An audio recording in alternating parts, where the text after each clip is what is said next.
আজকে আমাদের সঙ্গে আমাদের পার্টিতে জয়েন করছেন আদিবাসী সম্প্রদায়ের নেতা মোহন হাসদা সহ আরো তাদের কমিউনিটি, তাদের সম্প্রদায় পুরুলিয়া, বাঁকুড়া, মেদিনীপুর সহ রাজ্যের ব্যাপৃত সীমানা জুড়ে যে আদিবাসীদের যে অবস্থান, তাদের নেতৃত্বরা আজকে আমাদের AJUP পার্টি অর্থাৎ আম জনতা উন্নয়ন পার্টিতে তারা কিন্তু সামিল হচ্ছে।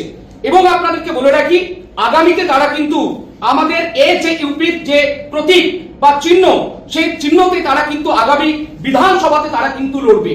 এবং এখন আমাদের আমাদের দলের চেয়ারম্যান শ্রী হুমায়ুন কবির মহাশয়, সে মোহন হাসদা সাহেবের এবং তার যে সমস্ত নেতারা এসেছেন রাজ্য জুড়ে, তাদের হাতে পতাকা তুলে দিয়ে আমাদের দলে সামিল করছেন।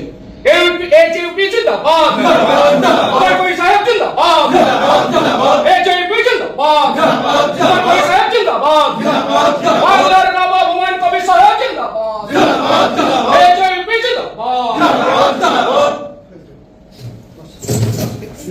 মোহন হাসদা ও মূলত মালদার বাসিন্দা। ও মালদার সহ উত্তরবঙ্গের বিভিন্ন জেলা জুড়ে ওদের একটা আদিবাসী সম্প্রদায়ের মধ্যে বিরাট প্রভাব আছে এবং বিরাট বড় সংগঠন আছে।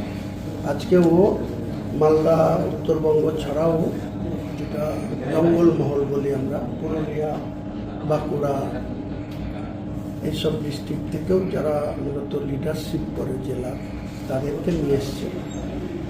ও নিজেই আমাকে বলেছিল মালদাতে 25,000 লোককে নিয়ে গাজলে একটা সভা করে জয়েন করবো। আমি বলেছি তুমি আগে জয়েন করে নাও, তারপরে আমাদের রমজান যা, তারপরে আমি গাজলে গিয়ে 20-25,000 যান।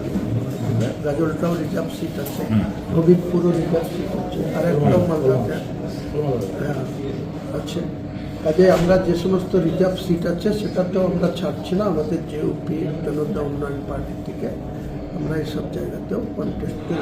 নমস্কার, আমার নাম ধলেশ্বর হাসদা, গ্রাম ভেলানি, পোস্ট থানা সাতানা, জেলা বাঁকুড়া, 248 সাতানা বিধানসভার। আমি আজ আম জনতা উন্নয়ন পার্টিতে যোগদান করলাম।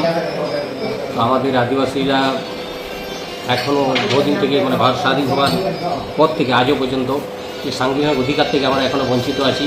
আমাদের সারনা ধর্মের এখনও রেকগনাইজ হয়নি। আমাদের মারাং গ্রুপ আজ জৈনদের হাতে চলে গেছে এবং আমাদের পশ্চিমবাংলায় আলাদা কোনো শিক্ষা বোর্ড নেই। এটা আমাদের এই পার্টির চেয়ারম্যান, উনি এগুলোকে সাকসেস করার জন্য উনি আশ্বাস দিয়েছেন এবং আমরা আমাদের অধিকারটাকে আদায় করার জন্য এই পার্টিতে যোগদান করলাম।